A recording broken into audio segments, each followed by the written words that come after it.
Mémoire d'un vieux gland. Il y a quelques jours, je trouvai dans ma boîte une liasse de feuillets maladroitement mécanographiés, accompagnés d'une carte qui me demandait de les lire attentivement et de les faire connaître au monde. Je les lus. Et je dois avouer que j'hésitai longtemps avant d'en faire état. Je croyais à une plaisanterie d'assez mauvais goût, puis, pour les raisons que je donnerai à la fin, je pris la décision d'en imprimer des passages. Cela s'appelait « Les mémoires d'un vieux gland ». En voici quelques larges extraits. 2 siècles. Voilà bientôt 2 siècles que j'espère prendre enfin la parole, ou du moins m'exprimer de telle façon que vous puissiez m'entendre et me comprendre. Vous rendre intelligible ce que vous preniez pour la rumeur du vent dans mon feuillage. Je n'espérais plus pouvoir m'adresser un jour à vos semblables, et je pensais achever mon existence sans avoir pu vous laisser le moindre message, comme en ont été privés depuis des temps immémoriaux tous mes ancêtres. Et puis voici que la nymphe qui m'accompagne depuis ma naissance m'apprend qu'un homme a décidé d'éditer lui-même ses rêveries. C'était vous. Elle a discrètement enquêté sur votre compte et au vu de votre anticonformisme, nous avons conclu que nous avions des chances d'être entendus de vous. Ma nymphe, qui me sert de scribe, allie à la grâce de son état une profonde intelligence de la nature, par laquelle elle a appris les langages des plus étranges et des plus énigmatiques êtres vivants. N'est-elle pas allée jusqu'à écouter les cailloux ? A-t-elle raison de penser qu'eux aussi ont leur bavardage secret ? Par respect pour ses convictions, je me garderai de l'en dissuader, bien qu'un très vieux bon sens végétal me fasse douter de la chose. Toujours est-il qu'elle sait, entre autres choses, parler, lire et écrire l'humain. Au fil du temps, j'avais moi-même appris à vous connaître un peu, vous et vos semblables, en vous observant lorsque vous vous promeniez à la belle saison sous mes frondaisons, comme vous dites, et je me fabriquais souvent mentalement ce que nous appelons ici de petits hommes généalogiques et que vous appelez des arbres généalogiques, car bien avant vous, j'ai entendu soupirer ces jouvenceaux rougissants et timides qu'étaient alors vos bisaïeux, auprès de vos taquines arrière-grand-mères, affublées d'affreuses ombrelles à dentelles. J'ai étudié votre cycle de reproduction et pris intérêt à vos plus intimes comportements. J'ai bien compris que vous vous exprimiez essentiellement de manière buccale à la façon des oiseaux. C'est parce que cette possibilité ne m'est pas permise que j'ai recours à l'assistance de ma nymphe. Elle couche mes pensées à ma place en signes charbonneux sur des fines feuilles blanches de mystérieuse consistance. Mais je m'aperçois que je me suis à peine présenté. Je ne viens de nulle part, pour la bonne raison que je suis toujours à l'emplacement même où je pris naissance. Quant à mes ascendants, je ne les ai pas connus longtemps, je ne me rappelle que de vagues ombres se penchant sur le tapis de feuilles mortes où j'avais chu. D'ailleurs, au risque de vous paraître abominable, je dois d'ores et déjà signaler une des particularités de mon immense famille. Chez nous, les rejetons ont besoin que leurs parents ne survivent pas trop longtemps pour pouvoir se développer, sinon ce sont eux qui s'étiolent et meurent. C'est une cruelle loi, mais nous l'assumons et sommes exempts, contrairement à vos semblables, de toute culpabilité oedipienne. Quand aucun de vos bûcherons ne fait tomber sa hache sur le tronc maternel, il ne nous reste plus, jeunes semis, qu'à souhaiter que la tempête ou la foudre nous débarrasse de la présence parentale et de son ombre malfaisante, laissant enfin la clarté rédemptrice ranimer nos rameaux chétifs. Certains de nos cousins, les feignants, par exemple, appelés ainsi parce qu'ils élaborent des faines par rapport aux glandeurs que nous sommes, supportent davantage leurs géniteurs, mais je dois convenir qu'on a tous un peu de l'espérance parricide dans le sang, enfin dans les vaisseaux du moins. Je naquis donc vers la fin de ce que vous appelez votre 18e siècle et de ce que nous pourrions appeler, nous les êtres ligneux, notre 785 634e siècle. Pauvre gland, abandonné sous les ronces avec plusieurs centaines de mes frères, j'échappais comme par miracle à la perversité des moisissures, aux épouvantables groins des sangliers et aux redoutables incisives des écureuils, entre autres calamités. Pour ne parler que des écureuils, j'eus beaucoup de chance de réchapper à cette engeance, et il m'arrive encore d'en frémir, grand nigaud que je suis, quand je sens certains de ces petits animaux roux me sautiller sur les branches, tant avait été grande autrefois ma terreur de jeune graine à leur endroit. C'est dire combien profondément s'inscrivent en nous nos premiers frissons d'épouvante. Survivants de l'hécatombe, nous nous mîmes à germer, moi et mes frères. La soif de vivre bientôt nous absorba entièrement. Nous luttâmes entre nous, d'abord par jeu, puis les plus faibles restèrent sur le carreau, dominés, privés de lumière, se flétrissant, se rabougrissant, se réduisant à des perches de bois sec que l'humus réincorporait patiemment dans les équations du pourrissement. Je n'étais qu'un tout jeune arbre d'une 60aine d'années. Je m'étais fait ma place au détriment de mes voisins plus faibles. Je croyais déjà tout connaître de la vie. Mes bonnes et mauvaises saisons passèrent. La mauvaise saison est pour nous une période où nous devons fournir le moins d'efforts possible pour raison d'économie domestique. Déjà, d'une manière générale, une très faible partie de nos corps est vivante. Nous vivons superficiellement autour d'un immense amas déjà mort de nous-mêmes. L'hiver, en plus, je parle pour les caducifoliés qui, comme moi, perdent toutes leurs feuilles à cette saison, nous ne sommes presque plus que des cadavres fichés dans le sol froid. Le gel en profite pour pénétrer la moindre de nos fissures, la plus petite faille de nos anatomies. Il fait éclater nos vieilles blessures et pourrir notre sève languissante. Le givre pèse sur nos branches jusqu'à briser les plus graciles. Nous gémissons, nous grinçons, nous attendons chaque printemps comme une rédemption. Nous ne sommes plus maîtres de nos destinées. Mais le sommes-nous de toute façon ? Je dois dire que la manière dont nous traitent depuis bien des lustres ces hommes grimés en verdure qui nous ont pour charge a dénaturé notre façon de vivre. Pour vous faire une idée, imaginez une population d'êtres humains constituée d'une seule génération. Imaginez qu'ils vieillissent tous ensemble sans pouvoir profiter de l'expérience des anciens, sans avoir à lutter contre les dogmes surannés de ces aînés, sans pouvoir communiquer leurs acquis aux plus jeunes, sans avoir à opposer une inertie salutaire aux velléités immatures de ces cadets. Imaginez qu'ils se contentent, sous le contrôle d'entités supérieures, arbitraires et désignatrices, de se combattre entre eux, entre frères, jusqu'à la mort de leurs concurrents et le couronnement de leur carrière, qui consisterait en l'exécution soudaine de tout le groupe des survivants, provoquant l'extinction complète de cette génération jugée caduque. Ce serait monstrueux, n'est-ce pas ? Et c'est pourtant ainsi que l'on nous traite. Hélas, sous nos latitudes, nous vivons sans témoin du passé et sans ferment pour l'avenir. Une telle monstruosité doit-elle continuer ? Je vous le demande.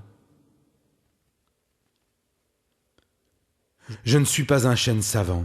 Certes, malgré les 200 cernes qui me tapissent le ventre, je n'ai pas eu une vie plus remarquable qu'une autre.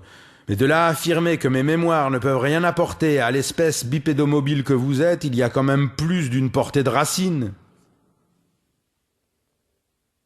Néanmoins, si vous pensez que mon point de vue est représentatif de l'ensemble de mes congénères, je dois tout de suite vous prévenir que vous vous trompez. En effet, je fais figure d'original auprès de mes pareils, et certains de mes proches voisins m'ont toujours pris pour un hurluberlu fieffé. Mon attitude d'ouverture ne soulève de la part de mes semblables chlorophylliens qu'incompréhension et hostilité. On me suspecte de collusion, d'être passé à l'ennemi. On trouve mes prétentions grotesques ou néfastes, mes ambitions obscures et équivoques. Rejeté par les miens, je reste néanmoins au milieu d'eux, car un bon enracinement dédramatise le bannissement. Je pourrais me sentir si seul, si désolé, que parfois l'envie devrait me prendre de baisser les branches et de me casser sur place. Heureusement, ma dryade, ma nymphe étoilée, ma fée confidente me comprend, me console et m'assiste dans mon combat. Elle me donne le courage de laisser entr'ouvertes mes pompes à sève.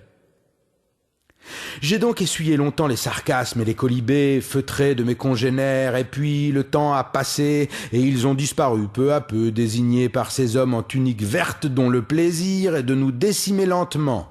Ils ont été abattus, ébranchés, et leurs cadavres mutilés ont été traînés jusqu'à la route par où ils ont disparu sans plus laisser de traces que leurs membres déchiquetés. Et que, progressivement, je me suis retrouvé isolé, privé de mes interlocuteurs habituels, éloigné des autres, de ces presque étrangers avec lesquels les échanges restent rudimentaires, difficultueux, réduits à des considérations météorologiques, sans rapport avec les belles discussions philosophiques que j'entretenais jadis avec mes proches. Cet isolement me laisse à penser que ma vie approche sans doute de son terme, d'autant plus que j'entends autour de moi, sous mon houppier, la rumeur hostile de mes propres enfants qui, ainsi que je l'ai déjà expliqué, n'attendent que ma disparition pour prospérer.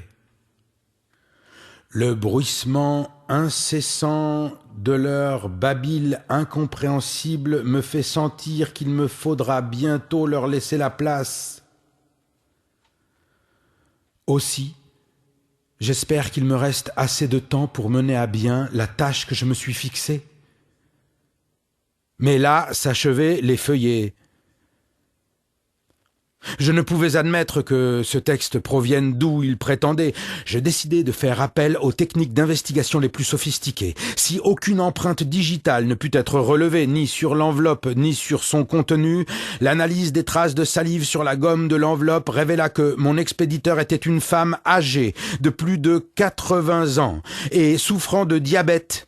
Un expert examina les caractères mécanographiques de l'ensemble des envois et sa conclusion fut péremptoire. La machine qui avait servi à taper les mémoires du vieux gland devait être une impériale modèle 1927. J'avançais à grands pas. Une enquête plus approfondie dans les archives des plus anciens commerçants en matériel de bureau de la ville montra qu'un seul exemplaire de ce type avait été acheté à Alençon le 12 juin 1938.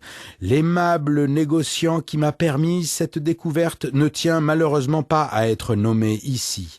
J'appris par le même biais le nom et l'adresse de la cliente, Madame Reine Gros-Képi, rue de l'Ancienne Mairie.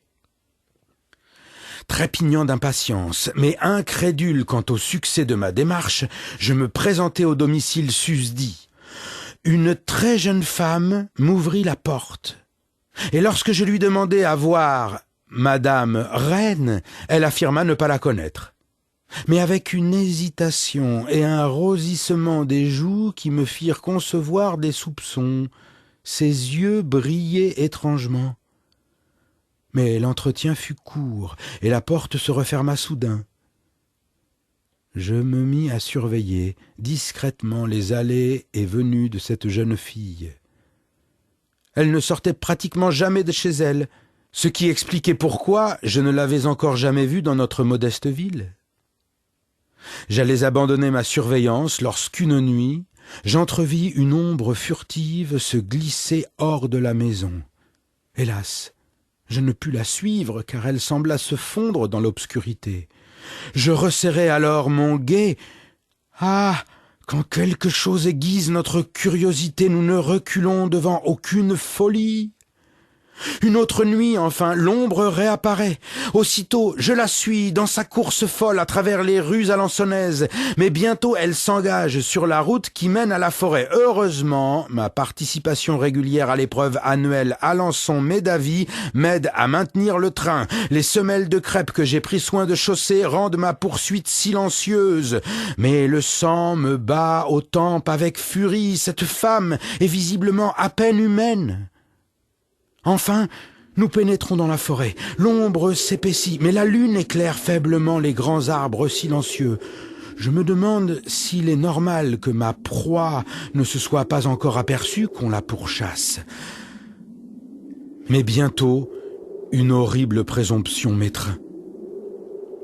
Peut-être est-elle au contraire prévenue de ma présence et nourrit-elle à mon égard de cruels desseins? Ne serais-je pas tombé dans quelque horrible piège? Je tente alors d'arrêter ma course, mais une force obscure me pousse à la poursuivre, et malgré ma fatigue grandissante, la cavale continue sous le feuillage déjà clairsemé par l'automne. J'ai perdu toute notion du temps lorsque, soudain, au milieu d'une petite clairière, l'ombre s'arrête devant la longue forme lugubre d'un arbre étendu à terre. Alors, elle s'agenouille, caresse l'écorce d'une main diaphane, enserre le tronc de ses bras, puis elle se relève et pour la première fois se retourne vers moi et semble m'apercevoir. Mon cœur s'arrête. Ce n'est plus la jeune fille, mais une très belle vieille femme aux longs cheveux blancs. Elle me fait signe de m'approcher. Je suis seul à affronter le sortilège et incapable de faire un mouvement. Reine vient à ma rencontre. Elle me prend doucement la main et me regarde avec tristesse. Et voici que je lis dans ses yeux comme dans un livre merveilleux. J'y vois une foule de choses. Yggdrasil, le frêne des origines, l'arbre défendu d'Éden, et celui des Siphirotes, le figuier du Bouddha. J'y entends les murmures de Dodone et la danse de Saint-Guy des druides gaulois. J'y assiste aux métamorphoses d'Adonis, de Philémon et de Baucis, de Pyrame et de Thisbé. J'y vois Dionysos, Merlin dans son éternelle prison de verre, les elfes, les lutins, les corrigans, le roi des aunes. Je vois se dresser l'olivier d'Athènes, le ficus de Rome, le pommier des Hespérides, l'aubépine de Joseph, l'immense arbre de Gessé. Oui, je jure que je vois tout cela dans le regard moribond de la fée, et bien d'autres choses encore. J'y lis toute la longue suite des tentatives pour apporter à l'homme la sagesse qui couve sous les écorces, toutes magnifiques, toutes échouées. Alors je comprends. La punition infligée à ceux qui veulent prématurément rompre la loi du silence. Les maux humains détruisent ceux pour lesquels ils ne sont pas faits. Le monde n'est pas encore prêt. Les hommes ne sont pas encore capables de comprendre. Il nous faut encore nous taire jusqu'à ce que, brusquement, la vieille femme me lâche la main. Elle se racornit comme une feuille morte et sous mes yeux horrifiés se réduit en poussière. Ma conscience m'échappe et le lendemain je m'éveille, transi, au pied d'un jeune être, au pied de celui que je me tais. C'est la règle. J'en ai déjà trop dit. Mais le jour viendra, je le sais, oui, le jour viendra où les mémoires inachevées des vieux glands, comme des vieilles faines, ne seront plus des cris d'agonie inentendus, des souffles perdus dans le silence des clairières.